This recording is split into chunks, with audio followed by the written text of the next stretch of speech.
Welcome back to Sticks and Strings. I'm Naomi. I'm Beth. I'm Eve. And it is, I don't even know what date it is. It'll be February 5th. 4th. It's No, February it's 4th the today. Yeah, today's the Fifth, 4th. Yeah.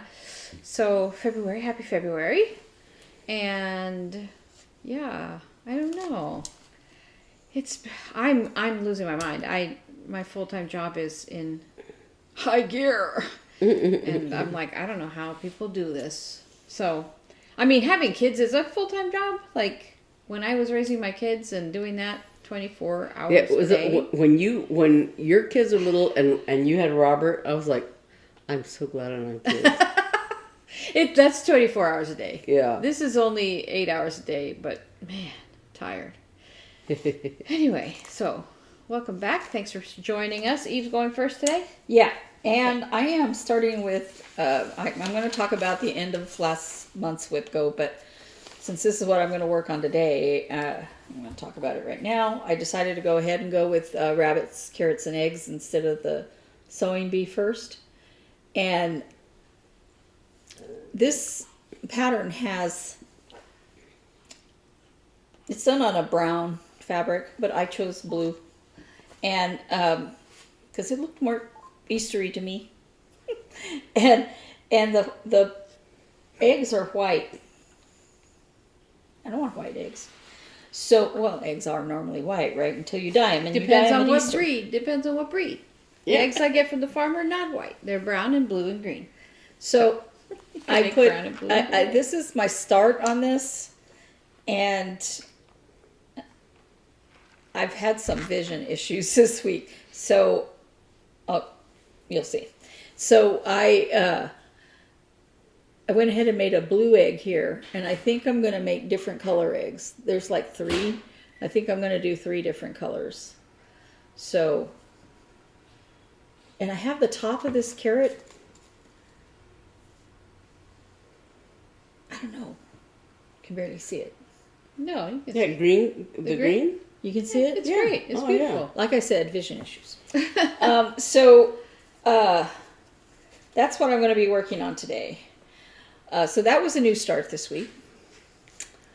And I tried to start the little heart thing. this little heart. It's called oh, by the way, this Rabbits, Carrots, and Eggs is by Stitchy Princess. This is Praiseworthy Stitches, a Sweetheart Etui. Etui?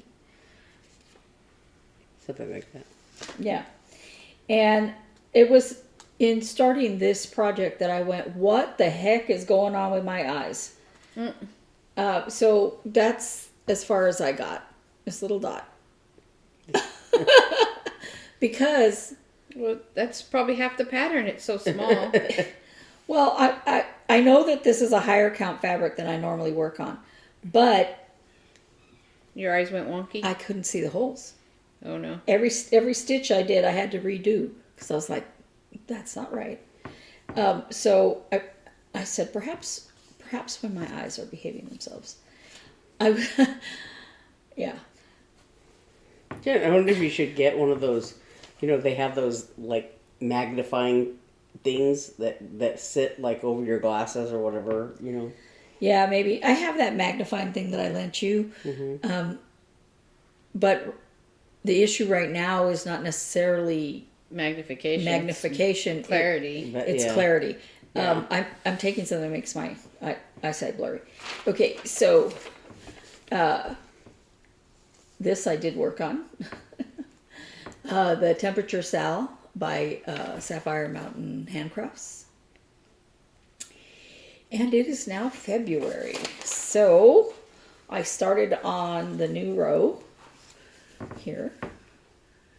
And when I work on it this Friday, I probably will do this end, but I still have thread for this end that I can go further down if I want to, even though that's going to be March or whatever. But, it doesn't hurt to do the border. do the border, because you get ahead on the border, then you can do the flowers down at the bottom. You can work on those toward the end of the year, Anyway, I love the way this pattern looks.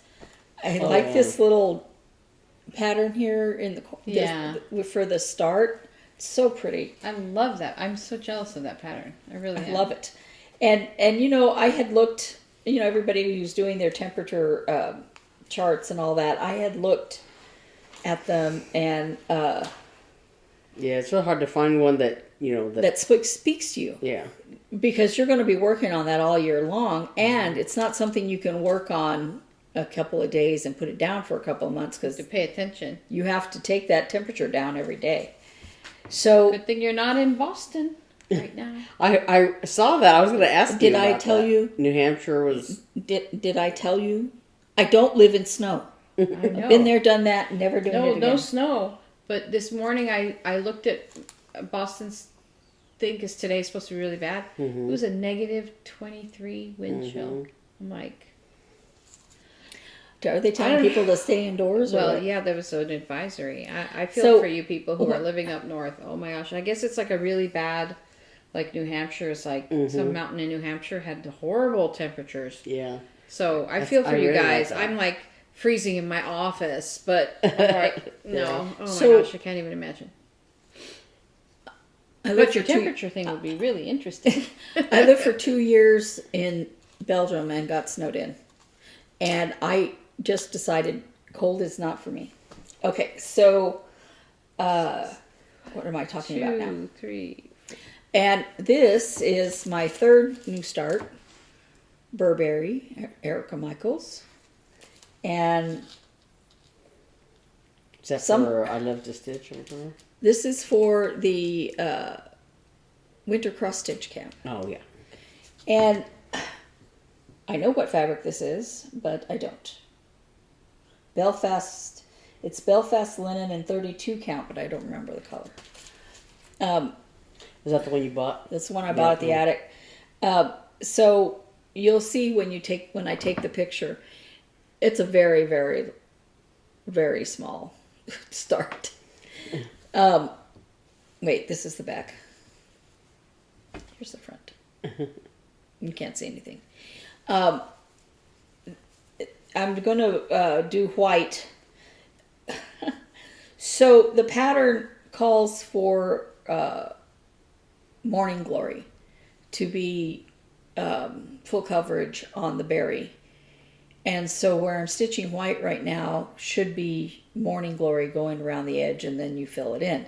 But since I bought fabric exactly the right color, I'm just using white to go around, and it'll just be white around there.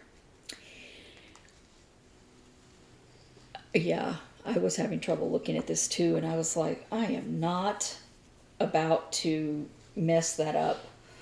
I love this fabric, and I don't want to be taking things in and out and in and out and in and out. And then I continued a little bit of work on Erica Michaels' Winter Berries. I'm working on this one right here, which is called Ice Show. And my fabric is not quite as light as the fabric on this thing, but it is light. So I was working, it's like, it's the week of invisible stitching. Because I was working on this cardinal's feet on those little snow ice skates, and I almost did the ice skates in a different color because On purpose or mistakenly? on purpose, because the snowflakes I was using, I just had decided to use white etoile, but I didn't want to use etoile on the skates, and I said, well, it's another place for white, should be the same white. And then I said, why, it's my pattern, my rules. Not my pattern, but my project.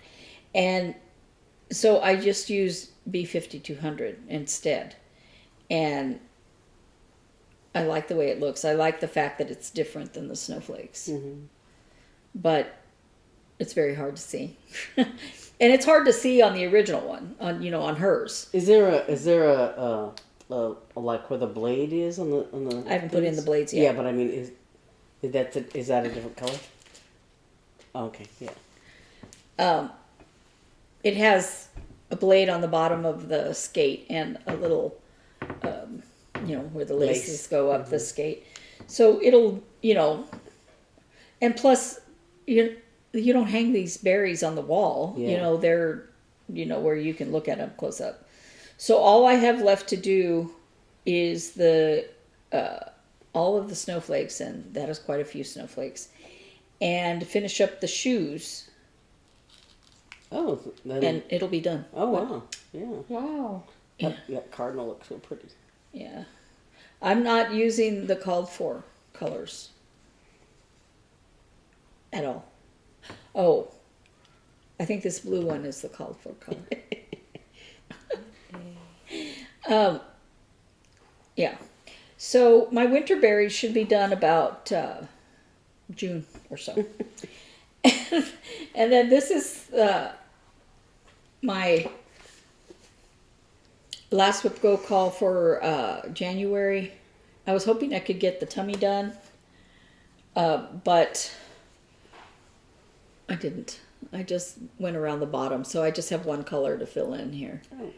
And his little belly is almost done.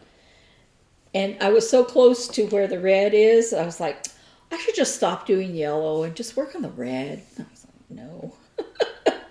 Finish what you're doing. So, Or you'll wind up like me. well, I already have enough projects going, but in that same project, I need to be,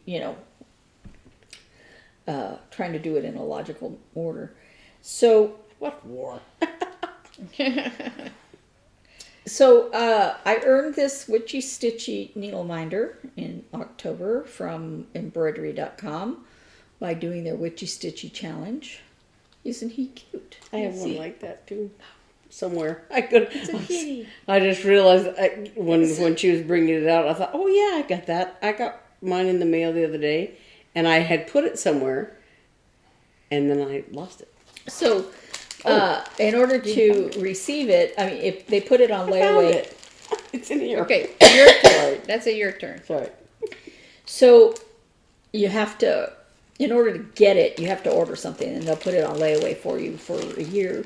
And the advantage to that is that you get free shipping.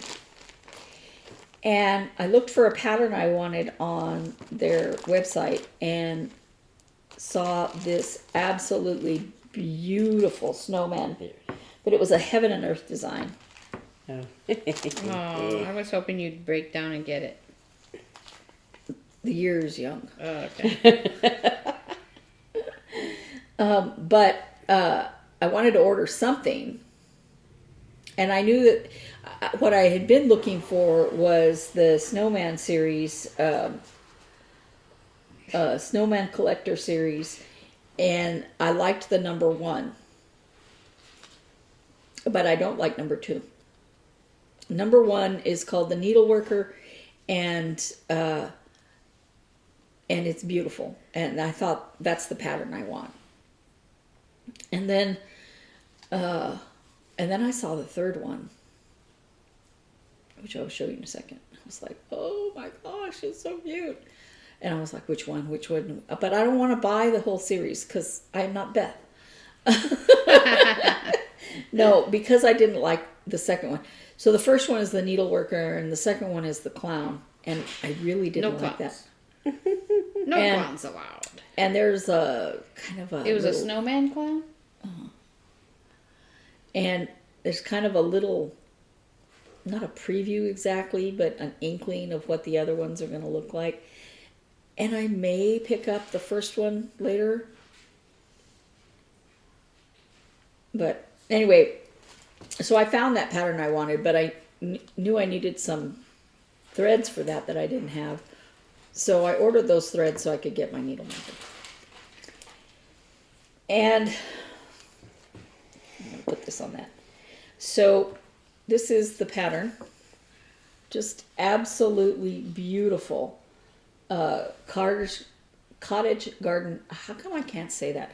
Cottage yeah. garden samplings Snowman Collector Series number 3, the Shepherd. Let me see. Aren't those sheep adorable? Oh my gosh! Look how he's looking up at him. I like his coat. Mm-hmm. And his little like holly berries or something around. Well, the coat on the needleworker one, the first one, is also very beautiful and intricate. That's so pretty. And I'm like, oh man, I am a sucker for snowmen.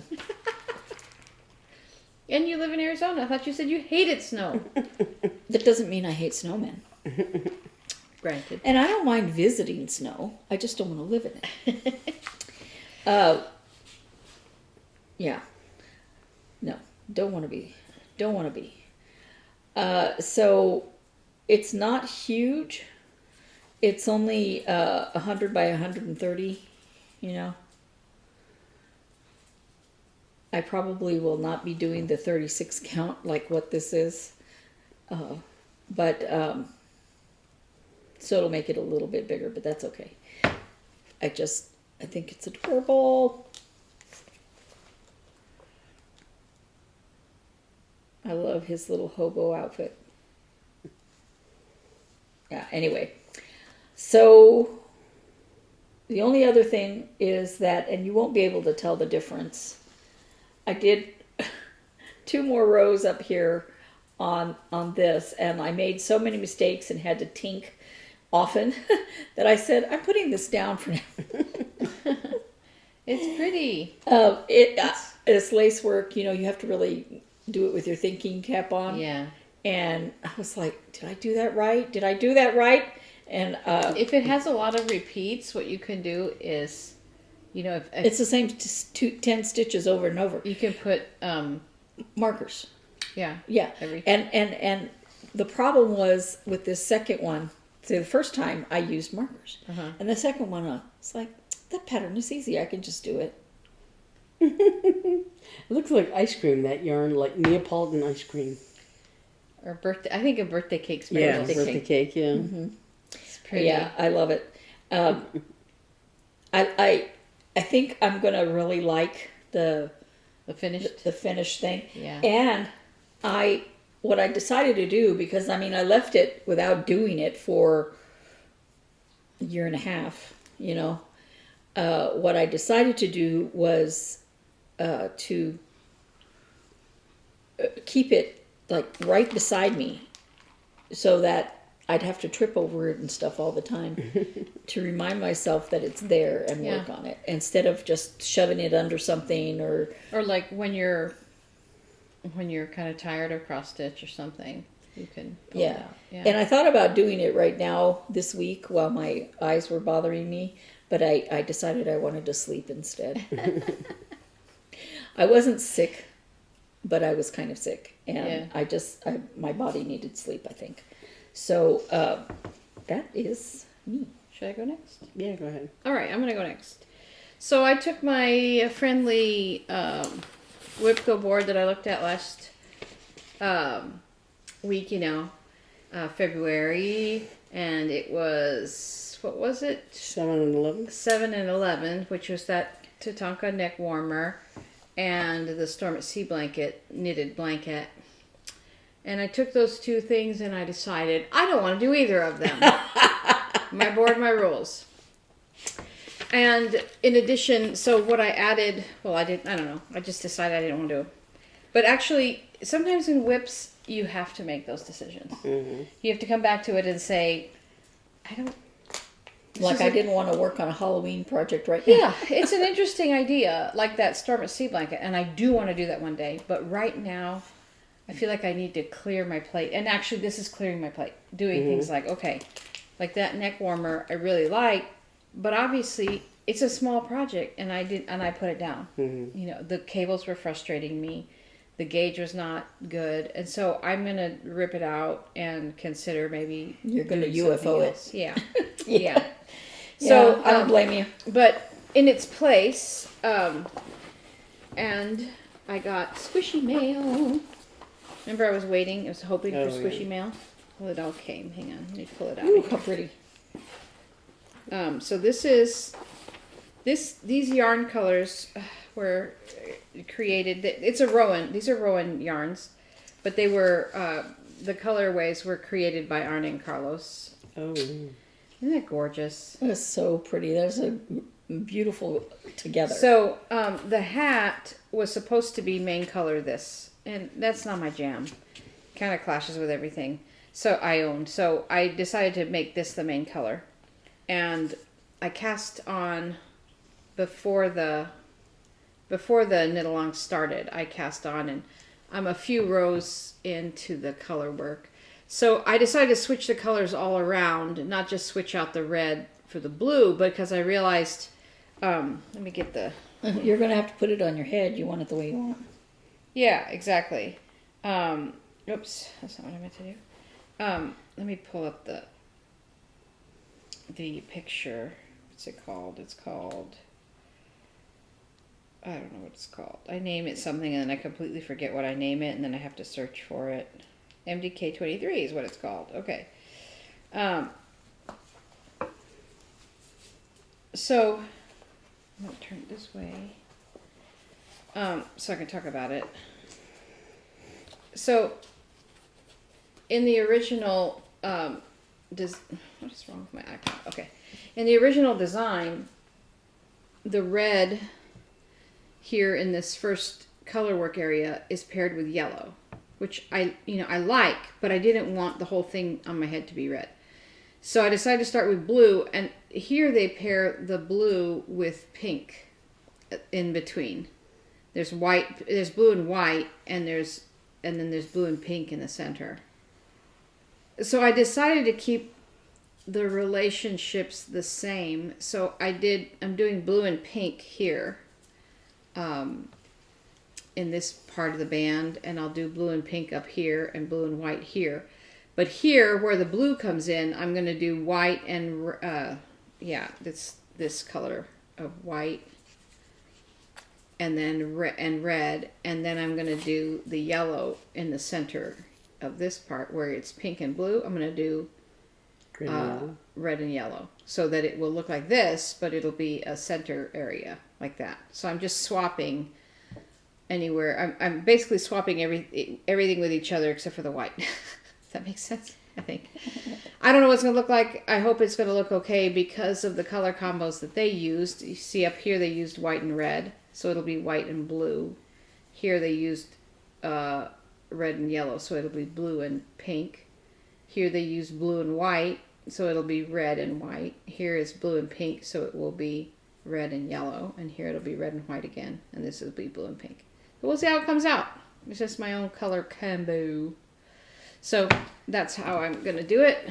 And, that's really blurry. That's close. Sorry. But I think you get the gist. So that's the thing one thing I started. And, decided that, that was going to, because I want to do that knit along. Remind me to tell you a funny story about the knit along when we get to stories. And then I'm going to show you the other thing I started. The viewers can't remind you. No, you remind me. You remind me. Okay, so this is my squishy mail. It's Norwegian wool, which I'm so excited about working with. I'm Sounds like a so Beatles song. happy. Norwegian wool. Yeah. So this is my knit one, purl two. Oh, I didn't tell you this. Did I tell you this? So our dad didn't know anything about knitting, but he would see me knitting, and he would think it was so funny to walk up to me and say, "Knit one, purl two," because that was the only thing he knew about knitting. And he would laugh, and I'm like, "Yeah, Dad, okay." And I didn't bother to tell him because it didn't matter. But I've never knit a knit one, purl two ribbing in my life. It's always been either knit one, purl one, or knit two, purl two, right? And I remember kind of, once I talked to him about it briefly, like, But so I pick up this Arne and Carlos pattern, and what is this rib? But knit one, purl two. So when I cast it on and started, I was like, okay, Dad, this one's for you. Knit one, purl two, just like you like to laugh about. So that was kind of a special moment.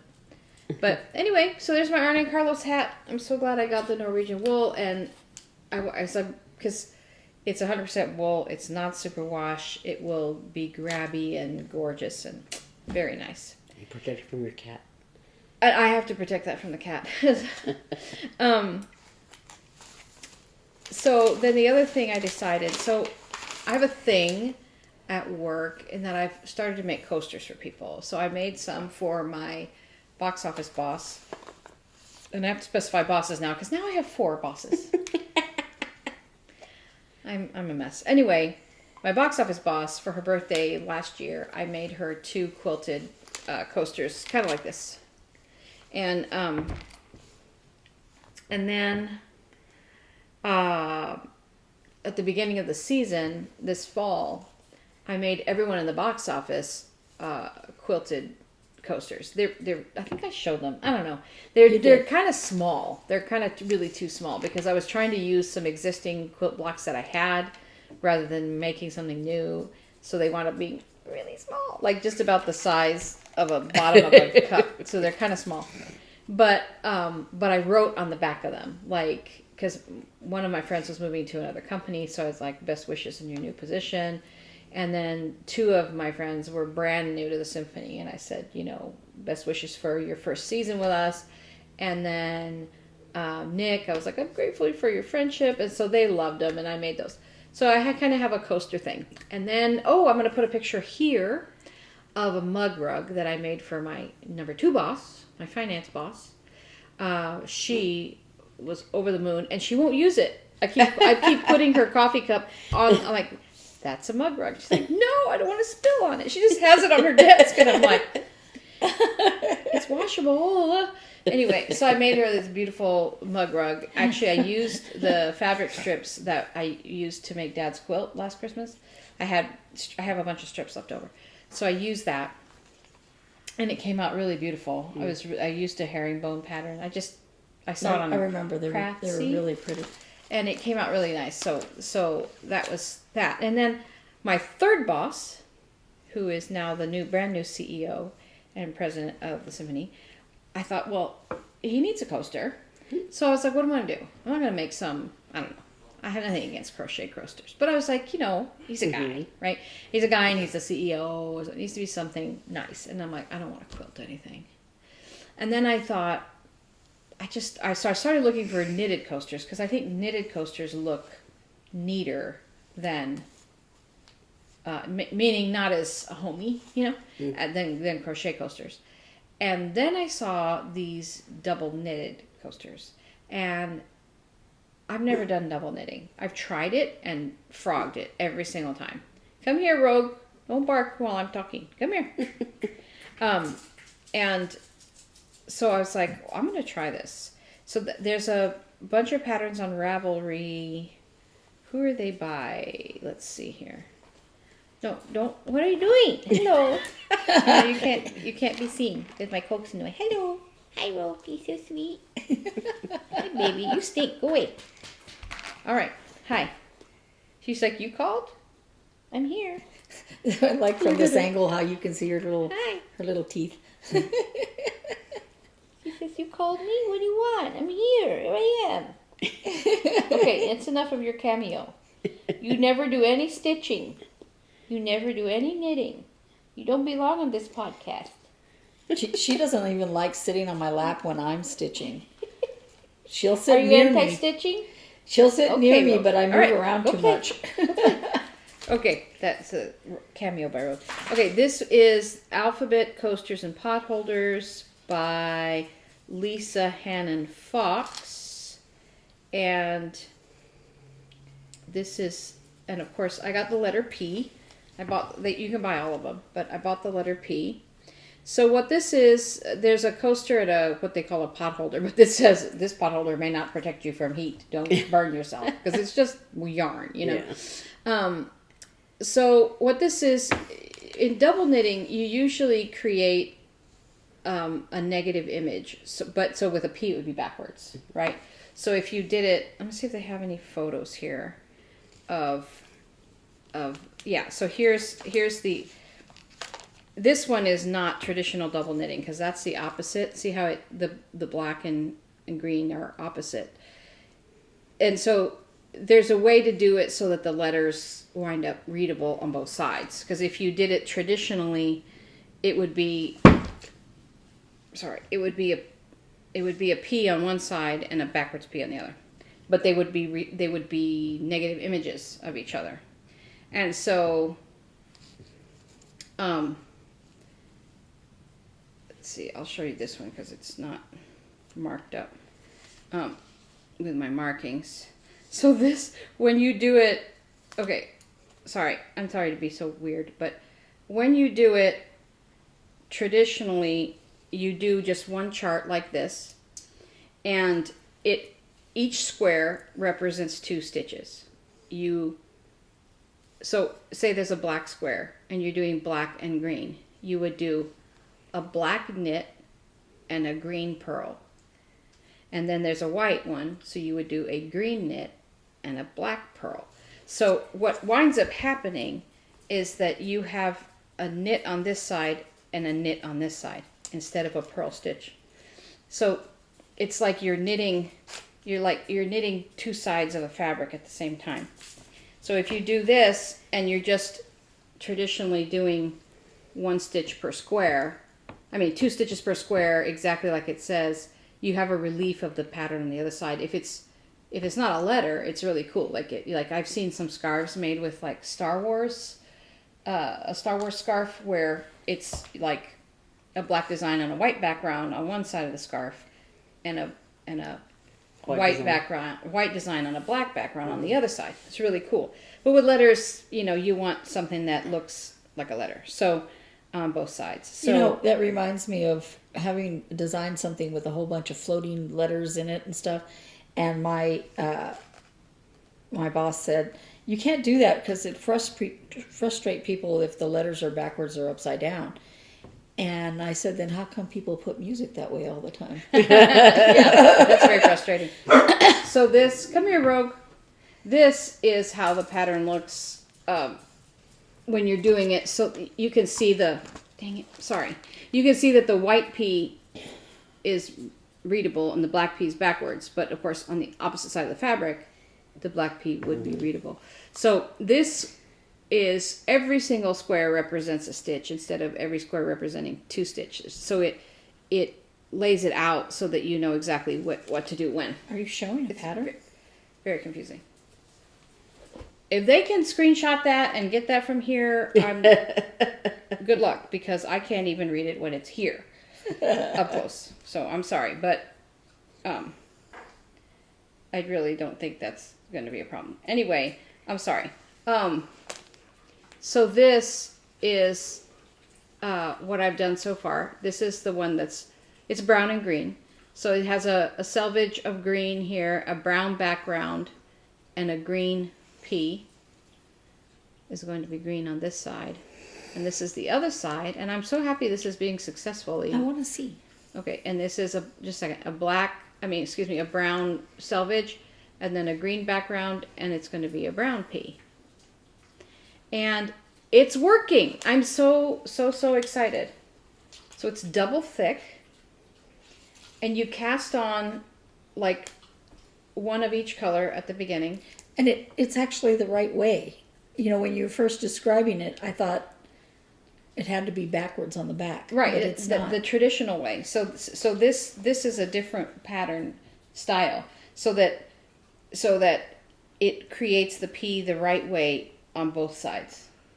It's very complicated. How do people figure that out? I don't know. That's insane. I know. And I've never been successful. Now, I will say my first try at double knitting, this selvage looks really neat, and this one doesn't. And I'm not exactly sure why it's this particular side. It has to do with... So this is the right side, and this is the wrong side. This is the even stitches, and this is the this is the odd rows, and this is the even rows. So it has, I don't know why it should make any difference, but this edge is kind of loose and wonky. And this edge is fairly tidy. I don't know why. But, It's the way it is. And I kind of have gone back and pulled on the stitches to make them more even at least, and that's helping. Because I'm having some tension issues.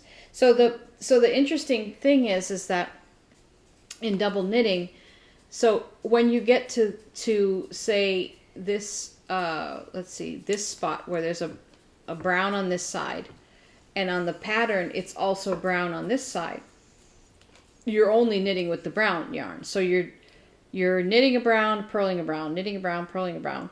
And so what happens is the green yarn gets carried inside this little, because this is, if you can pull it apart. You know, at certain spots you can pull it apart. And so this is a way also, it's interesting. At the edges, you have to twist the yarns around each other. Otherwise, it winds up being two separate pieces of fabric. So like what you can do, I've seen people, they cast on here and they do double knitting, but they don't twist the yarns. And basically when you're done, you wind up knitting two pieces of fabric like that are joined here at the cast on edge, but they come apart. It's very weird. It hurts my brain. And a couple of years ago, in the Knit Stars, the first Knit Stars that I ever bought was it was called Alpaca My Bags, and it was a lot about alpacas and alpaca yarn and things like that. And there's a lady named Lucy Neatby who is a designer, and she did a class on a double knit hat, and it has alpacas knit into the fabric, and so it's a hat that's reversible, and you know, if you wear it one way, you have the mirror, you know, the negative image of the other, you know, you wear it the other way.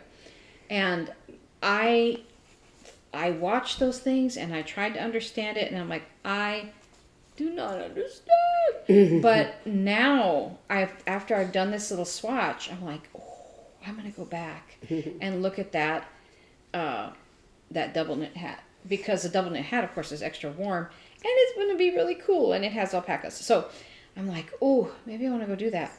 But so I started out wanting to make something nice for my third boss, and I decided, and I learned a new skill. So that has been fun.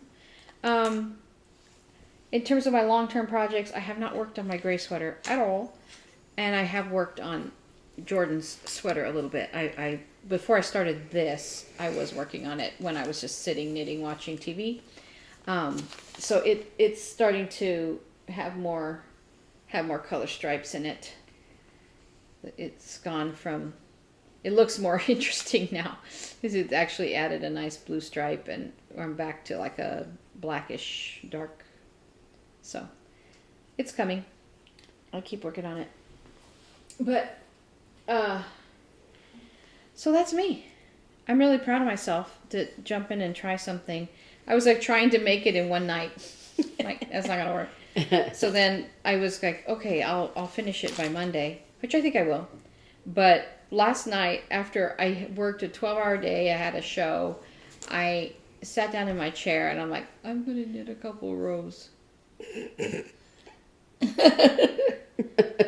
And I'm looking at the pattern and I'm like, 1, 2, 3, 4, 5, 6, 7.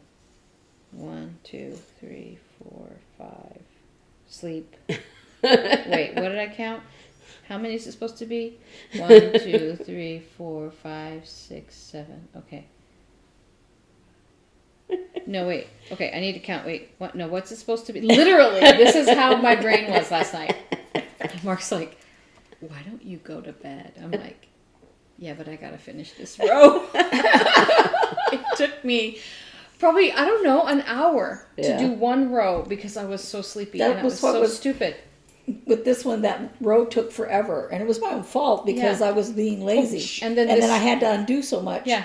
This morning I woke up and found 2 mistakes. One where I just randomly did the wrong color, and one where I had, instead of, so when you're doing this double knitting, you have 2 strands of yarn with you all the time, and you have to just pick which one you're doing. Whether you knit, you put both strands behind and you knit, and then you pull both strands in front and you purl. But you're only purling from one or the other strand. But you have to pull them both back and forth so that they travel inside the fabric.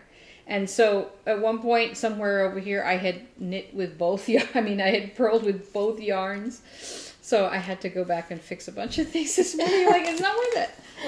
Sleep knitting is not a thing. It's worse than drunk driving. I'll say it must be. It's not worse the week than for drunk that driving. I'm weekend. just joking. But I'm saying it's like an equivalent. Yeah. Sleep driving is as bad as drunk driving. I had But sleep knitting is as bad as drunk knitting. How about that?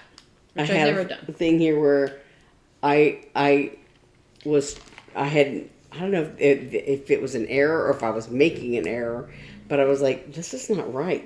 And I pulled it out and redid it, tried to redo it, and pulled it out. It's the same syndrome. And I kept falling asleep in the middle of it. It's the same syndrome as when you're trying to watch a show that you really want to watch, and it's 2:00 in the morning, and you're like, okay, I'm just going to watch the rest of this episode, whatever.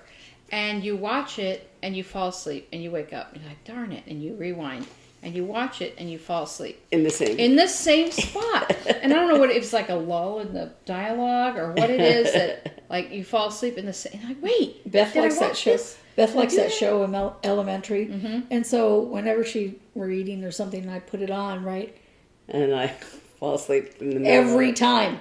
Some shows are like that, isn't it? But I mean, some shows are just sleepy. It's like that. It's like the second Sherlock Holmes movie. Yes, I can't stay awake through that movie. Too much talking. I don't think I've ever, except for maybe even in the theater, I was. I think I did in the theater. I fell asleep in and the I've theater. tried to watch it because I really like, Robert Downey Jr. And I'm like, yeah, I have to like watch it in pieces because otherwise I'll fall asleep in the same can't. part. But anyway, so if you see me it's because I'm trying to do this double knitting and trying to be successful at it. And, okay, here's the funny thing.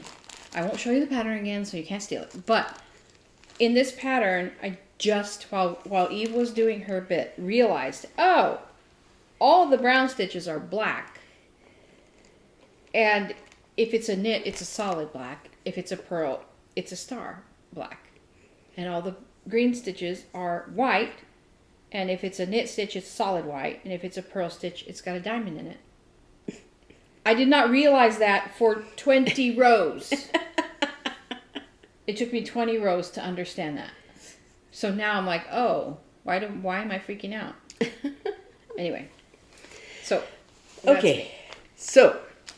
As I say, I'm basically an idiot. This was what I was working on last week, and I was almost finished with it, and so I finally finished it. I thought I would finish it on Saturday because I only had a little bit. What's the name of that pattern? I'm getting to that. Because I just had, I think last week when we were doing it, I just had this upper border, and then I almost finished it. So you had the ants? To finish. To finish, and I thought I would finish it, but I don't remember what we did Saturday that I ended up not finishing it until Sunday because and it was just like a handful of, it was just like one little motif here. But anyway, for several weeks, every time I have to correct myself all the time. And last week I called it by the wrong name. I kept calling this wasp and ant. And it's not a wasp, it's a dragonfly, obviously, with this long tail. It's a dragonfly. But I keep calling it. Yeah, I keep calling it wasp and ant because of the movie Ant-Man and the Wasp. And so I've been calling it. And I even have, I have a little calendar journal thing. And where I keep track of, so I know how many days I worked on my WIP-GO things and whatever I worked on that day and when I finish something or when I start something. And for the whole week that I worked on this, I had written wasp and ant, wasp and ant, wasp. And it's I went through and crossed it out. It's not a wasp, it's a dragonfly. Dragonfly and Ant by Galina Egorankova of Owl Forest Embroidery, using their threads and their linen. That dragonfly's gonna be mad at you for misidentifying it all this time. It's gonna come and sting her. It won't It's sting me because it's a dragonfly. Even Eve can't get it. No, the ant's gonna sting before Yes. his friend. So With his little arm make him move. that is so I just cute. love that It's his little arm. so cute. It's adorable. So that's finished. Are those from fairy tales? They're Russian fables. The So 3 that I bought a lot of fables. Stitchy Princesses designs are the same Yeah. way, and I Yeah, look she at has them. Baba Yaga. and, And I look at them and go, those are so cute and weird, and cute and weird. And I just haven't purchased any of those because, there's only so much money, and I'm like, I cannot purchase all the things. Yeah, when I did the Elephant and Pug, I looked up what the fable was, or whatever, and it's something like the pug thinks it can talk back to the elephant. Anyway, and the elephant is bigger, but so I haven't looked up the meanings behind this one and the Monster Wonder Whale, which is also, I think, a fable. But anyway, so I finished this on Sunday. It's still January. So I had a couple of days because I didn't want to start all my February stuff until the 1st. And so I went back to work on Sleepy Hollow. And as you recall, last time when I talked about it, I talked about how I had done one of the green colors all the way across, and I had obviously miscounted because all the gaps that I had left that were for the skeleton's feet and everything were in the wrong place. So I went back and I finished little details, like the skeletons all have these little cheeky, little rosy cheek things. So I put all those in, and the one skeleton has a hat with a purple band, so I finished that, and this other skeleton has a purple, I don't know if it's supposed to be a shirt or a bow tie. Is that Tiny Modernist? Yeah, this is Tiny Modernist. And so I don't know if it's supposed to be a shirt or a bow tie, but I went and did that. And then there's also like a purple key in the grass over here, and I put that in. And I had to take my pencil on the pattern. It's a PDF pattern. But I had to take my pencil and kind of outline because I couldn't see it very well. But so I did the thing, and I did some of the back stitching. There's a couple of the tombstones. One of them says R.I.P. and the other one says Boo. So I did the back stitching on that. And I finished all this stuff on this side. The tombstones and the tree and the little ghost. So all the motifs, except for the ghosts. The ghost has little pinky cheeks also, and I didn't do those yet. So, but, and then I was working on some of the grass, trying to correct some of the grass. So I have a little bit over here to go. Next time I pick this up, which I don't know when it'll be, but, so I have a little bit of the grass over here on this end of the pattern, and then basically I think really just the other shade of green, and it'll be done. So I worked on that, and that'll be done. And then so February 1st rolled around, and I had a couple of things. I was killing 3 birds with one stone.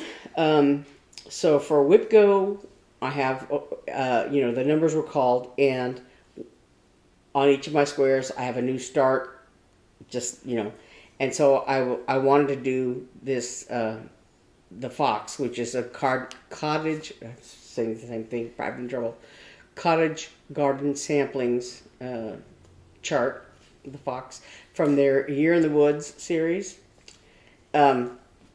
So I had a new start for WIP-GO, also the I Love to Stitch February challenge, and cross stitch camp, winter cross stitch camp. So for all those three things, I needed a new start on, well, not on Lipstick Stitch, but anyway, I needed a new start. So I was using the Fox for the new start for all three things. And so for 2 days, I worked on this. You can't see it on the sun shining through it. So I did a couple of trees, and this little border around it, I made up myself because I'm doing two on each piece of fabric, this big piece of fabric. And so I got to start on the first one. I don't know if you can see it from here, but I'll have a picture of it. Oh, but there's, right. I did, there's some white snowflake kind of things. That color, that green is so beautiful for that pattern. Yeah. I mean, I like the way it looked on that blue, but this is, Yeah, I think it's going to be beautiful. I was a little concerned because one of these trees here, you can't really see it on the camera, but you can see it up close, I think. It's a very light green color. So it's hard to see against this fabric in from the camera, but in person I think you can see it well. So there's another tree that goes on the other side of this dark tree, and then so I did the white outline on this cabin, and then some of the snowflakes or whatever that are on here, and then the big fox goes right here. I'm very anxious to get to that, but so, and then there's the fox goes all the way down to here, but really this is almost at the bottom, almost at the bottom of the pattern. So, and I don't know. I didn't do the. I think the border will work lengthwise, but I'm not quite sure if it'll work, horizontally, but if I have to fudge, like make the corner, slightly different or whatever, I'm okay with that. But I wanted to put this, border on it because I'm like I said, I'm going to put two together, and so the border will go down in between them, to set them off, so that I'll have, 2 and 2 and 2 and 2 or whatever. So that was one of my new starts. I have another new start that I'm committed to for the second WIP-GO call, and the one I'm doing is, since I talked last week about how for my finishes, one of them on the WIP-GO call was two Halloween things that from Stitching with the Housewives, Ghoul's Garland and Pumpkin Pile, which are both Halloween stitches. And then I have this one I talked about, Cataween Cal, and this is also Stitching with the Housewives, and it's the cat Calvin, and he's wearing a Halloween costume, and he's got a little pumpkin treat thing, and a little pumpkin Light. Carrying a pumpkin. Yeah, It's pumpkin light and Yeah. a pumpkin treat thing. yeah. So and these are all pretty small, 3x4, 41 by 52 stitches. So it shouldn't. I love that fabric. Yeah.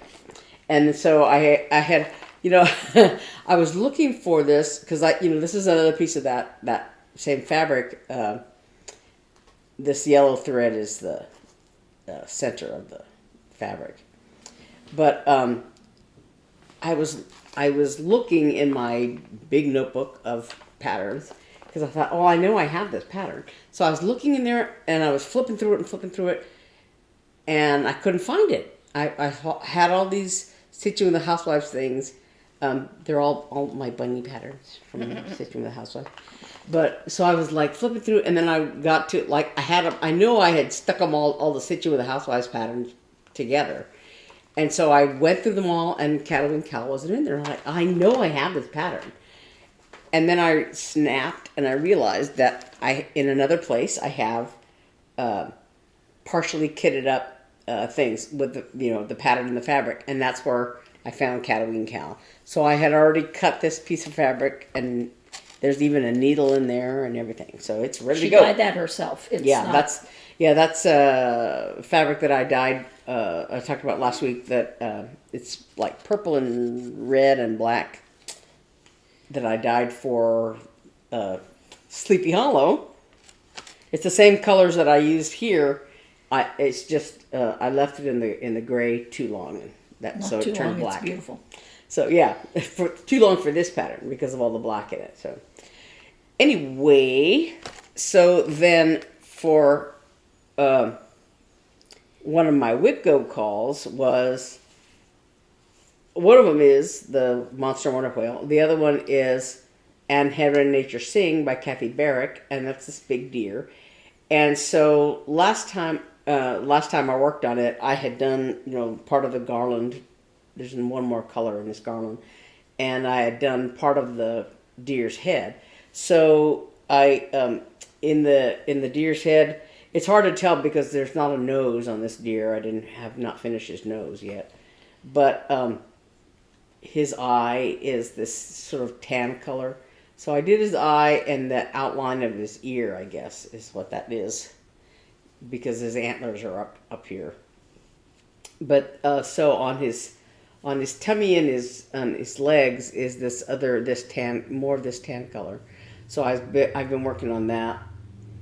And there was one place over here where I guess I had, when I did the brown, the darker brown, I don't know if I in making the X had put it through the wrong, the wrong hole or whatever, but it was like, I did it like 2 or 3 times to try to make it come out right. I couldn't figure out what was wrong with it. So finally when I was awake, I fixed it. So yeah, that's where I am on working on that. And I want to do some more on the fox because if I do the winter cross stitch camp challenge, I need to finish that this month.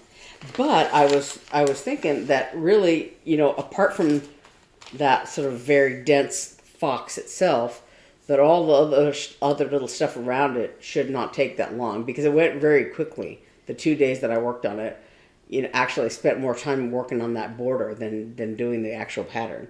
So I think I can finish it. But Before you talk about haul, I waited till your haul. You're doing haul now? Yeah. I forgot to mention that pattern that I picked up. The cottage garden sample? Yeah. Uh-huh. I had seen it first on Stitching with the Land and Stitching in the Land of Good Enough. She has she has a shop called Stitch New England, and I said I'll look for it there. You want to know? She sent that out the same day I ordered it. So if you guys are ever considering ordering from her, you'll get your stuff very quickly. I was like, wow! I got the notification of the shipping. I went, holy moly! I just ordered that 5 minutes ago. It was a little more than 5 minutes, but right away, I was very impressed. So when I was working on this deer, I realized that I was out of the thread for the deer's body. I think that might be why I stopped working on that. But so I was looking through all my threads because I thought I've got all the I'm using the DMC conversion. I think it's charted and the model done in silks, but I'm using the DMC conversion that's also on the pattern. And I had used all of the 610, which is the darker brown of the body of the deer, so I thought, surely I've got that, and I was searching through all my threads and didn't have it. That was the one I didn't have, or I couldn't find it anyway, and so I thought, well, I'll just get I needed to get a new skein anyway, probably. So we went to Hobby Lobby yesterday, and I went to get that thread and something else we'll talk about it later. But so I went there, and the bin for that thread was totally empty. they have all the colors in the world, but that one bin was empty. So, some frustration about something else. But then when I got home, I searched a little more diligently, and I found a skein of that color, fortunately. So yeah, I can get to that there. But I also, when she was talking about when she was getting out her witchy stitchy magnet needle minder, I was like, oh yeah, that came the other day because I got some threads the other day, and I had and I thought, I know I have that. I put it somewhere so that I could talk about it, and then I couldn't find it, and I had this packet of thread that I ordered from embroidery.com, and I was like feeling it. I was like, no, I don't feel it. There's the labels, and I can't feel it. And then just now while she was talking, I was looking, and there was this little edge of this baggie that it was in, so it was in there. Okay. Yeah. So this is my witchy stitchy needle minder because I was going to put it on something and lost it. But so I had ordered from embroidery.com a bunch of thread for the Year in the Woods series, and so that's all in here. So for the reason I was doing the fox for Winter Cross Stitch Camp is because it's supposed to be something from a series of whatever, and so I had been waiting to do those anyway. So yeah, it worked out really nicely. So I had ordered the Fancy Floss. All those patterns have like a couple of colors of Fancy Floss, 2 or 3 colors, and then the rest are DMC. So these are all the Fancy Floss colors for that. And then also at Hobby Lobby, when we were there on my fruitless search for DMC thread, I have been thinking about, I talked about wanting to finish the rabbits in some way. And I looked at Mom's flipping photo album thing, and because we had talked about that maybe I could like put all the pictures on one and cannibalize the other one to mount the rabbits on, but the way it looks to me, it looks like it's welded, so you can't unscrew it and take it apart. So I was trying to see if there's some other idea, because the other day when we were at Michael's, I don't know if I talked about this, but they had these in the scrapbooking section. They had these chalkboard style. It was a banner, so it came with these little flag shaped squares, basically, but they're shaped like a pennant. So they have pointy ends like this, and and they're made out of this chalkboard type stuff, so you can write on them, I guess. And then they have holes in them, so you can make it into a garland. And so, but it was not made into a garland. You just had the separate pieces and then the twine.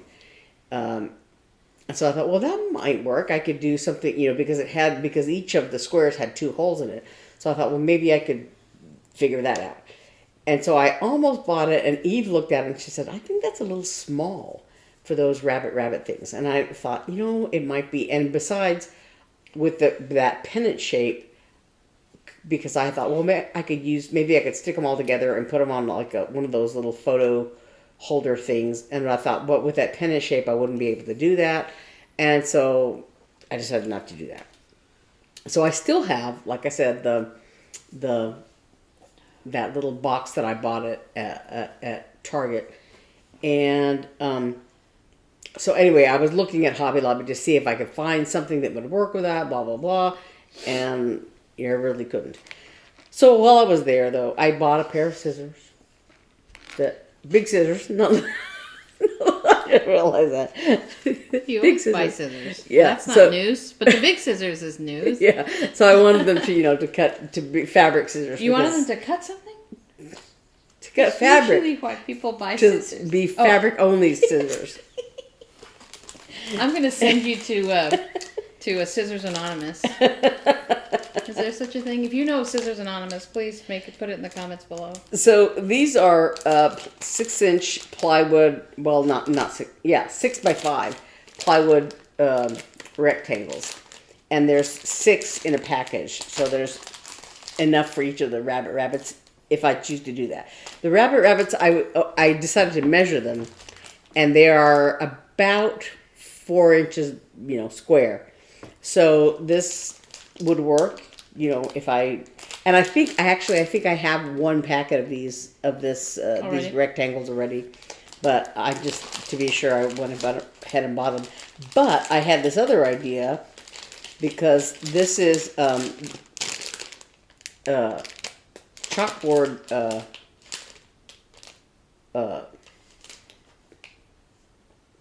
material, I guess, or whatever, I think. And if not, it's just black cardboard. But they're double. There's 2 holes in it because it's intended to be like a banner also. But it's round, and it's like a 6-inch size. And so I thought that might be interesting. So if I don't do it in the box, I don't know if the box actually is. I think it's big enough to put on the side with a magnet, or on the top or whatever, and put the other ones inside. I was thinking also, if you decided to do these, you could get a nice easel. Mm-hmm. Yeah, that's what switch them Yeah, out. that's what I was thinking also. So my thinking on the rabbits is, I think we have a nice easel over there. yeah, it's continuing to evolve. So I have given myself a few different options for that. So I got that at Hobby Lobby since I couldn't get the thread that I was looking for. But I had the thread anyway. So I think that is all I've done this week. You've done a lot. I have a story. As I said, one more thing. I bought it. Hobby Lobby. What does it say? Was this kitty? It says, "Life is better with a cat." That's so cute. I saw it there and I thought, Is it really I though? dig that. Is it really? No, I was kidding. The jury's still out on that. So, as I said, I haven't been feeling well. I went to the doctor on Monday, and he prescribed some medication for me. And it wasn't coming in until, they weren't going to have it ready until 6 o'clock or something. So finally I went to go get it, and I couldn't get to the pharmacy where I normally turn. Oh. Where I normally turned, there was police cars. They were blocking. To get to my pharmacy, I usually turn up a road and then turn through a Circle K because I can go through the parking lot. The Circle K was all blocked off. The police cars were on the main street. They were on the side street. They were blocking behind the Circle K. I had to go up to the next street and come all the way around and go in through a different area on the pharmacy. And they had the parking lot from the pharmacy to the Circle K completely blocked off. People still tried to go through there. And And well, they should have it all blocked off. well, I know, serious. but if it's got crime tape on it, don't go through there. Maybe you shouldn't try to go through there. So I was like, oh my gosh, what happened here? and it was just getting dark, so you could see the lights even brighter. They were everywhere. I was like, oh my gosh. I sent them a picture going, what is going on? But that particular Circle K is just down the street, not very far, within walking distance of the high school that my son went to. And apparently there was a shootout between, I guess, teenagers there at that Circle K. I didn't go back and try to figure out, from the news stories. That just read shootout. One person shot. Right. And I was like, I can't imagine all those people at CVS. They hear gunfire and go, what is going on? and the people inside the Circle K, the workers and Then stuff. I saw an article that school's had a lot of social media threats, I guess. Yeah, Mountain Point has had kind of a mess. Yeah. Anyway, I was just like, okay. And then I finally, the line for getting my prescription was really long. So I got to see a lot of activity. One of the, I think it was a crime scene truck or something, some big old long police truck came around like that and parked in there. And I was going, those people, those poor people that worked in Circle K, I bet they wouldn't even let them go home. Yeah. you Or the witnesses that were probably there as well. Mm-hmm. Mm-hmm. Yikes. I always think about that. Yeah. And, well, it's a good thing you went when you did and not like a few Earlier. minutes before. yeah, when it was been going driving right through. Well, apparently it happened a couple hours earlier. Yeah, but still. Yeah. But I remember being annoyed that my prescription wasn't ready yet because I felt really awful and I wanted them. And I don't know. I apparently the person that was shot was not seriously injured. Well, I mean, was not critically injured. Anytime, if you're shot, it's a serious issue. But I just was going, I just wanted to get my prescription. That's like the time I inadvertently drove through a crime scene. Well, not a crime scene, but a manhunt. When I lived in Little Rock, there was a high school that we would play at fairly regularly, but especially like at Christmas, we would run out, do a Christmas concert for them at the school. I think the city of North Little Rock sponsored it or something like that. But where the high school was, there was like a little back road kind of thing, and it was kind of behind a shopping center, and in that shopping center was a Target, and I used to go there pretty often. But so you could either go through the freeway and get off on the road that went by that shopping center and go around, or you could get off in a different place and go through this little back road. And so that's what I usually did because I would avoid all the traffic congestion of the freeway exit for the main street.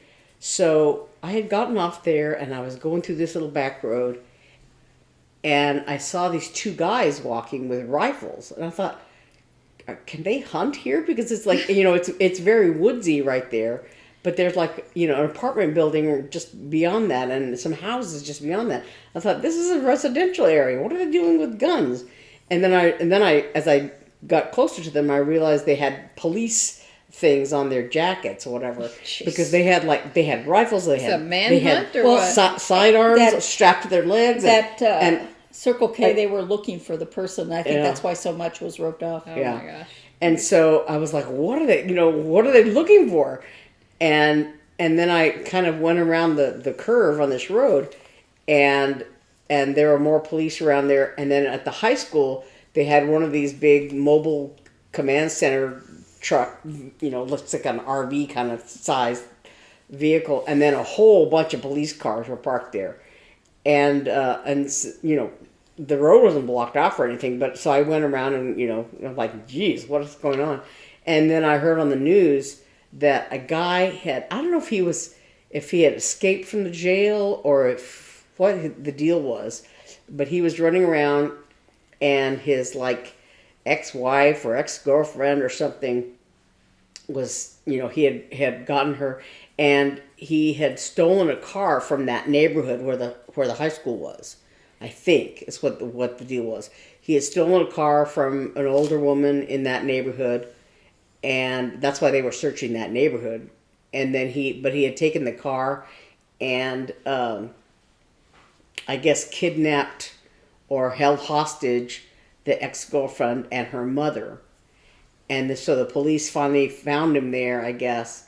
But they ended up having a big shootout or something, and I think everybody was killed. Something like that. It was horrible. It was a horrible story. But I was like, oh my God, I drove through that nonsense. Well, that was by no means the first time I've driven through a police thing. I mean, especially, here in Phoenix. Mm-hmm. But, and you know what? The high school had been put on lockdown, so it had to have happened earlier in the day. Yeah. Well, no, there's a lot of school activities in the afternoon that go pretty late. Yeah. Because I used to pick up Robert. I used to pick him up pretty late from school activities. 5 o'clock, 6 o'clock. So, I just normally I manage to not be as close as I was. I'm trying. I had to go. I had already gotten in the turn bay for that road, so I couldn't go, the other way. So I had to go all the way around a huge block. I had to go all the way around. But Yeah. I just was like, not again. When I was working for a company, I had to drive around town to pick up participants in our program, and drove by a Circle K. That was also... They have a magnet inside. Well, it's a convenience It's a store. bullet magnet. It's a convenience store, so yeah. In that instance, somebody had walked up to somebody filling their car and shot them.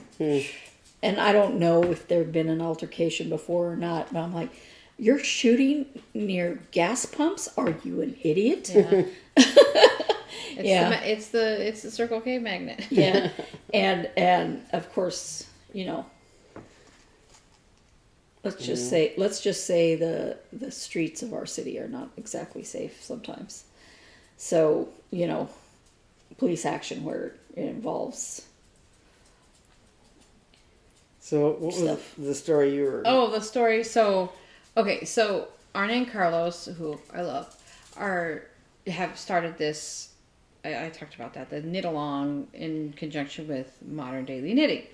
And what Arne and Carlos do, it's a bit of a long story, but so they have always had a YouTube channel that was kind of like...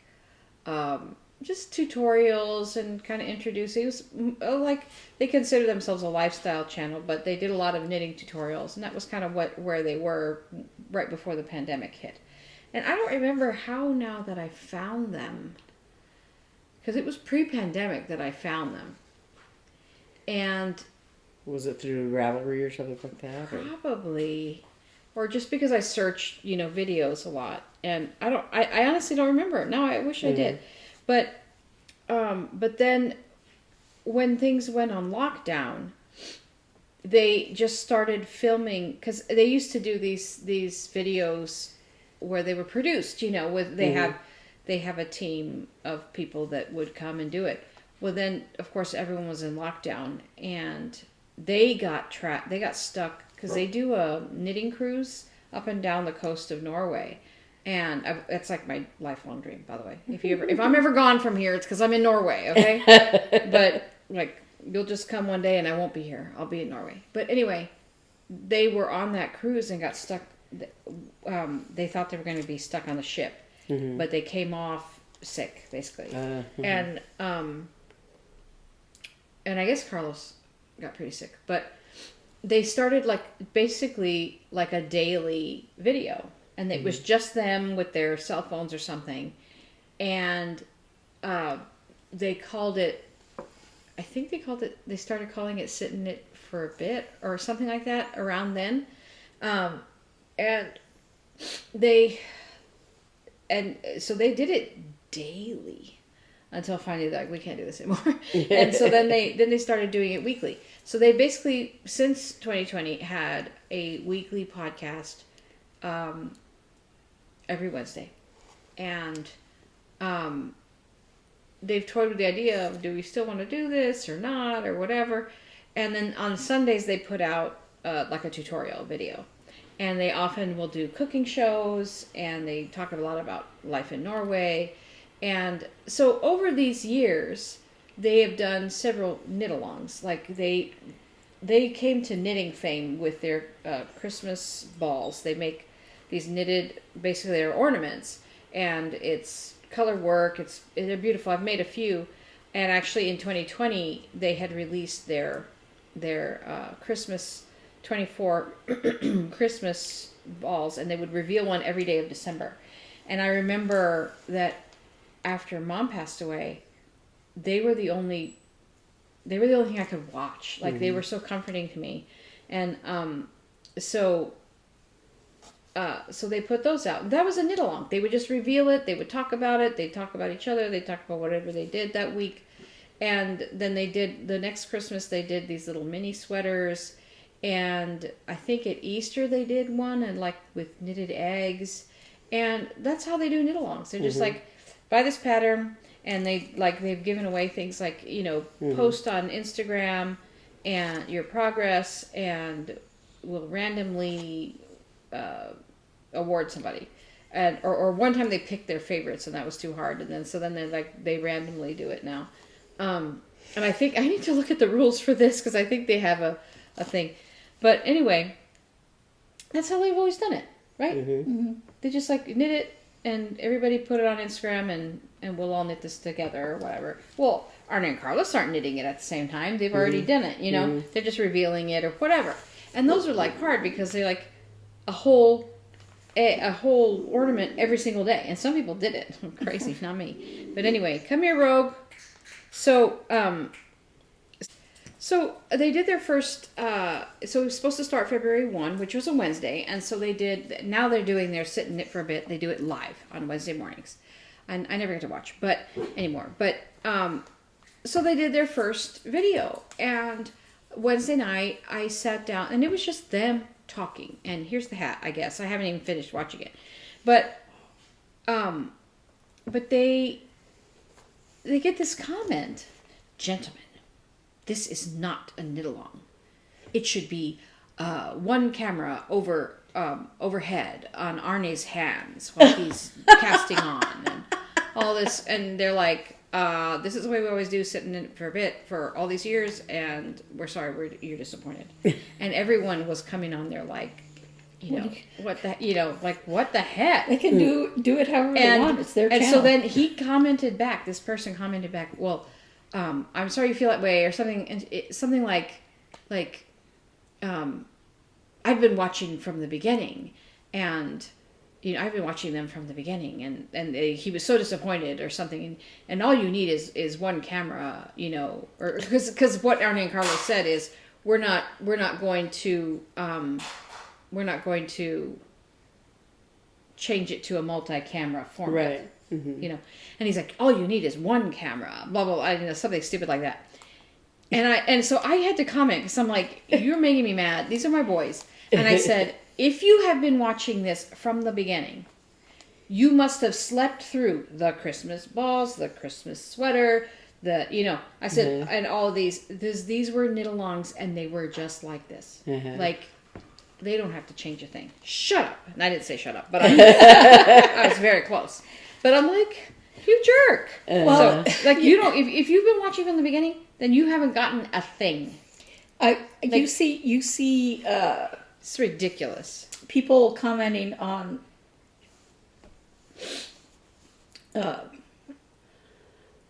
others' videos about how, what they see in the camera. Yeah. And I'm like, if you don't like it, watch something else. It's not like there isn't plenty of other things to watch. Really? If you don't like, for instance, us, this is our setup. This is the way we do it. And we talk a lot. Yeah.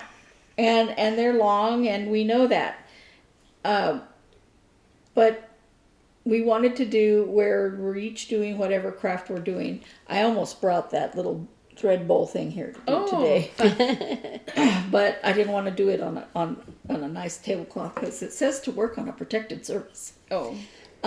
But the format that people decide to do it on is the format that they decide to do it on. Yeah. And if you don't like their format, like suggestions are not the same thing. Right. No. I've seen some. But to tell them it's not a knit along. Yeah. A knit along is whatever you say a knit along is. We could do a knit along. You want to do a knit along? We'll do it. I've seen some floss tube things where, like, I think some of the older floss tube videos where were like, you know, kind of a stitch along thing. And there were some that had like just music in the background, no talking, and this person stitching. And so you would stitch, you know, at the same time them. And I don't know if you were stitching the same pattern, or just stitching while they're stitching and you're just listening to the music and looking at their stitching while you're, you know, whatever. Yeah. And then some people, you know, did a video of them stitching and just talking and blah, blah, blah. And the way it is nowadays, when people talk about stitch along, is like, you know, this is the pattern I'm working on. And so everybody's working on the same pattern, but you don't necessarily see it. You know, you're just all working on it. You know, let's say, okay, we're going to start on February 1st and with this pattern, and so everybody buys all their stuff, and you know, well, just like the I Love to Stitch is basically kind of like a stitch along, but you know, because everybody's starting on the same day, right? And you're just working on different and you winter cross stitch camp too. Yeah. You post it with a hashtag, and everyone sees everyone's progress. That's the way all knit-alongs are. Everybody, like, most of them don't have videos. They just happen to do their videos, and this is the first time.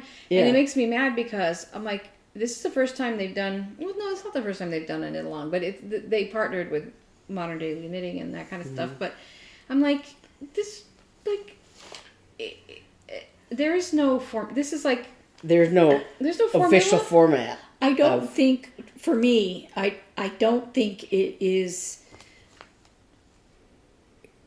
a good thing to comment ugly on people's things, no matter what it is. Yeah. Like if you post a picture of whatever and, you know, they say something.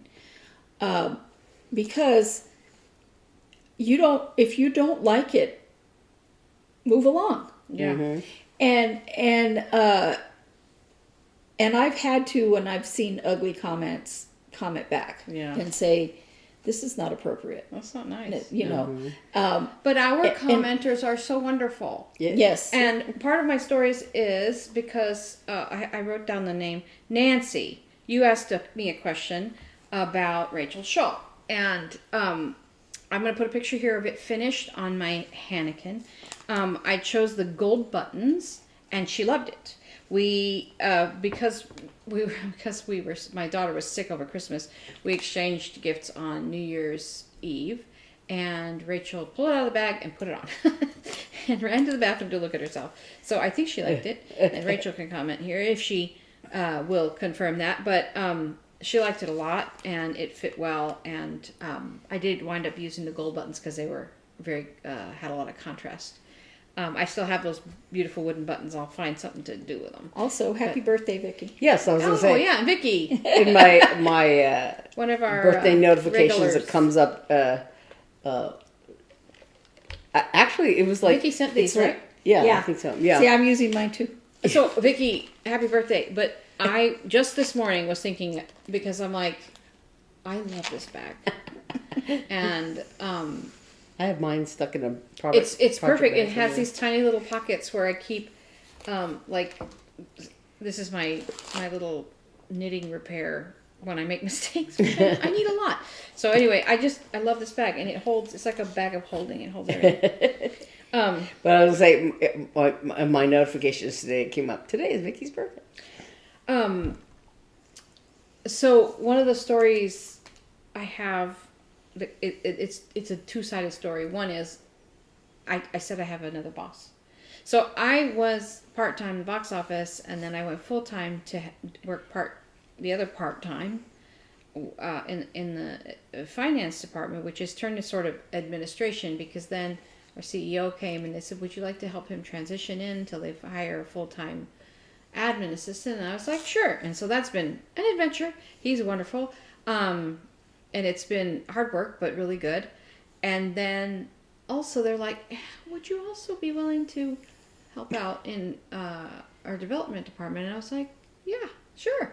So now I have someone else I'm helping out, which actually I love, because I love being busy, and also the marketing department's like, would you proofread this? And I'm like, yes. Because proofreading, I'm like a proofreading nerd. I kind of really like it a lot. And because I have a musical background and the marketing team is like, can you read this and make sure it makes musical sense as well as writing sense? I'm like, yes. So all of that to say that I realized if I'm going to be moving sort of to the admin suite out of just the box office, I kind of need more clothes, better clothes. I wore these pants I have. I call them my clown pants, but they're plaid. They're like a gold and brownish plaid, and they're skinny legged, and I don't wear them a lot. They don't have pockets, which drives me nuts. But I wore them on the show day last week because we like to dress up for shows, and it was also the first day I was going to meet the new CEO, and I wanted to look nice. And I wore those, and I swear I got comments from everyone. You look so nice today. And I'm like, did I look like crap yesterday? Did I talk about this last week? I don't know if I did.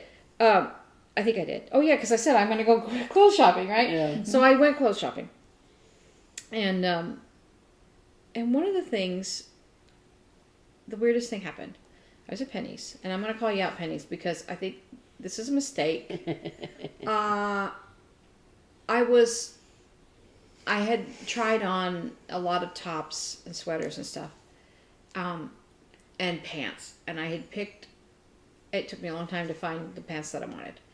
And then I was kind of going through and getting shirts I figured would work, tops I figured would work. Didn't want to go and try them all on, but I did some.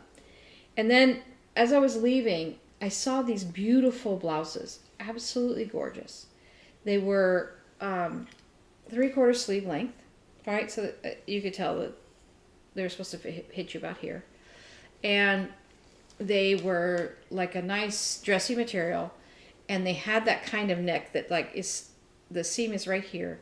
And then the front has like, I don't know how they do it, but it has like extra volume where it's kind of, it kind of blouses right here at the neck. It like makes like a fancy neck. I can't describe it. It's just straight across, but it's got extra material, right? So it kind of, not like a cowl, right? It doesn't even have a collar.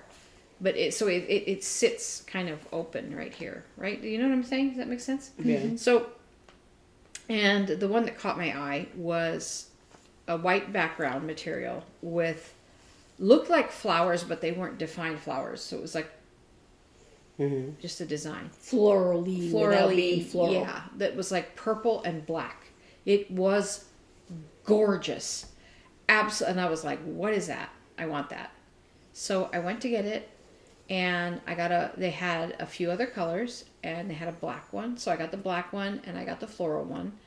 And I got a large size. And I went to go try them on. And I didn't look at them beyond that. They were on sale. They were like 30% off. But the rack was full. It looked like a brand new, like just in item. But they were on sale. So I went to try them on, and I kid you not, it didn't have a zipper. I think it had a zipper in the back. Yeah, I opened the zipper, I put it on, and I couldn't get my arms past like here, in the sleeves. I couldn't even put the shirt onto my body. Because the arms would not go past here on my sleeve, on my arms. And I'm like, I was stuck in here. And I'm like, wait a minute. So I take it off. It's a large size, okay? And they had extra larges and, everything in between. So I'm looking at the sleeve, and it was a closed hem, no elastic, no button placket, nothing. And I'm like, it was like wrist size, but it was a 3/4 sleeve. And I'm like, my arms are not extraordinarily horribly big. I know I'm not skinny. I don't have pencil arms. But why make a large size if you're going to make a pencil arm sleeve? like I could understand, like in the petite department, it's a size 2, and maybe the 3/4 sleeve is this big, but it literally fit like, and it was so tight. I can't. I'm like, I can't even try the shirt on. I was so angry, and I thought, well, if I could have tried it on, and that the body fit me. I loved that fabric so much. I would have taken it home, cut the sleeve, and sewn a placket and an elastic button or something. But I couldn't even try the shirt on. And so I won't put it back. And as I'm checking out, I'm like, I have to tell. Can you give feedback? It was a manager. And I'm like, can you give feedback about? And she's like, well, we don't make the clothes. I'm like, I know you don't make the clothes. But you need to tell your buyer or someone that I think this is a sewing mistake, wherever it was made. Because why? Like, and I have another top. I don't think it's the same brand, but it's like that, and it has like a nice elastic in the sleeve. Because I'm like, why make, like, literally there were extra larges and larges. So if you like. Would you not think that different size people have different size arms? Yeah. And so I'm like, this has to be, I think it was a mistake. I think it was an actual mistake. Because I can't imagine anyone doing that on purpose. and if it was supposed to be a long sleeve and it was wrist size and had no elastic, okay. But it wasn't. The sleeves were short. And oh, it just made me crazy. And the reason it really made me crazy because I loved that fabric and I wanted that top. But there was when I was living in Arkansas, and I had a gig with the Fort Smith Symphony, and so it's about 3 hours from Little Rock, and so I had put my concert blacks in a garment bag, and but I put the garment bag in my closet because I didn't want my cats lying on it, and I had to go and work during the day. I used to babysit a set of triplets, and so I was at their house, but then this was on a Friday, so I had to leave a little early, dashed home, got my bassoon and my stuff, and I got in the car and I drove all the way to Fort Smith, and we had rehearsal that night, and they fed us dinner, and so I was wearing just a t-shirt, whatever, and eating dinner, and the sandwich I had like blooped out some mayonnaise or something on my shirt, made a spot on my shirt. So anyway, I got through the end of rehearsal. And I thought, well, I'm going to take it, rinse this off, so this was wet, and I was putting it on the thing, and I had a nightshirt that was basically looked like a t-shirt, but I put this nightshirt on, and I thought, while I'm, as long as I'm getting ready for bed, I'm going to get my blacks out and hang them up so that they won't be wrinkled, whatever. So I went and I looked at my stuff and had no garment bag. And so, these were what I was going to wear for the concert. So I'm like, oh no. And so I confirmed they were not the thing was not in my car. And I realized it was in the closet at my house. And so in my suitcase, all I had brought was, the nightshirt for that night, because in rehearsal on the day of the concert, I was going to wear, I was going to wear the same t-shirt, or if I had another t-shirt in the garment bag. I don't know what. But so all I had was the t-shirt that I had just wet and the nightshirt. And so I took the nightshirt off and I slept in the wet t-shirt, and so the next day for rehearsal, I wore the nightshirt like a t-shirt, and then after the rehearsal I dashed to Penny's to find something to wear for the concert, because I couldn't drive all the way back to Little Rock and all the way back to Fort Smith. And so so I found a pair of pants easily enough, and then I was looking at their black shirts, and I was trying to buy something kind of fancy. They had like I guess you call them shells, you know, just but they were all like polyester, and I put them on, and it felt like I was wearing a piece of like plastic on my body, and they Staticky. fit tightly and static, and just like I'm like, gotta get this on my body, I can't stand it. And so I bought basically an overpriced T-shirt, you know, because it was like, you know, whatever their store brand, I guess, but it was basically just a T-shirt.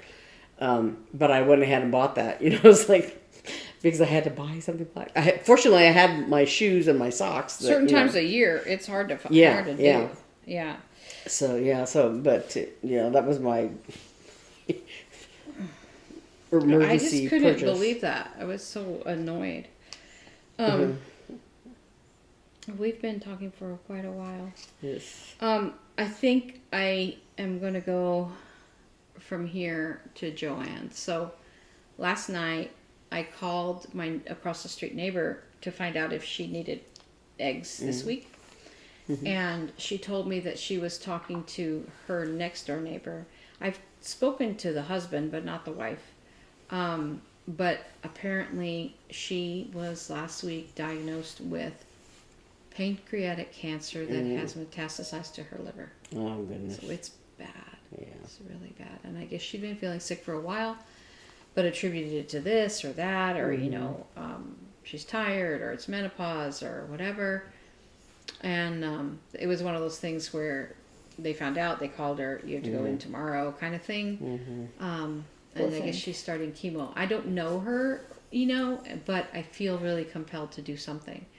And I asked her, do they need meals? And I guess not, because she's like not eating and not, Yeah. and they do have friends that are providing food. So I'm thinking I may see about making some kind of a lap blanket, because that's something I can make fast. Maybe do like a fleece, like a tied blanket or something, just to help, because it's so cold. And then I guess she is losing weight and stuff, and just something to say that, when you're sitting in the chemo room, or you're sitting, it's always. And you want to make something smallish, not that's just like giant, that you can take with you, that'll just be, a lap size. Like I have this blanket, I got this blanket from Costco, that is like just the right to sit in a chair, but I want to make her something. And, like I said, I don't even know her, but very well, which is a shame. Like, we should know our neighbors, right? Yeah, well, but I figured, I don't know. So I'm going to go look into doing something like that today and do that this weekend. When I was in Little Rock, I was going to the hematologist, and I had to have an iron IV a couple of times. And my hematologist was also an oncologist. And so he had, in his offices, he had a chemo room there. And so, you go in there, and it's always, you're always cold. You're sitting there for hours, and, so I often take a blanket or something like that to cover up with. So it helps a lot to have that, you know. So I'm gonna go look into that right now. I don't want to make something like elaborate, because you kind of need something like right now, and anyway. Yeah, and I think that would actually be very good, because you want, you don't want to have a whole lot of stuff to take in with you, Yeah, or anything really big. But something like that would be and nice, just to let her, give you, and just to let her know that Yeah. we're thinking about her, even though we don't know her. So anyway, that was sad news last night. I was like, oh man. Yeah. I guess she told her, the neighbor told my friend that she wanted to tell her in case, because she's like, I've already had one ambulance here for me, and I don't want you guys to, she wanted to just let us know. Well, like the neighbors on either side of us, my father would talk to the neighbors all the time. Whenever he would always walk to the post office, the mailbox, and he would chat with people. Sometimes he was gone a long time, and I'm like, is he okay? Yeah. But the neighbors on either side of us, when Mom passed away, they were so sweet. Mm-hmm. And then Dad, they were like, "What's going on with your father? We saw, Mm-hmm. Yeah, and, and I told them they were, very, very, very good to us, about that. Speaking of which, I need to show you.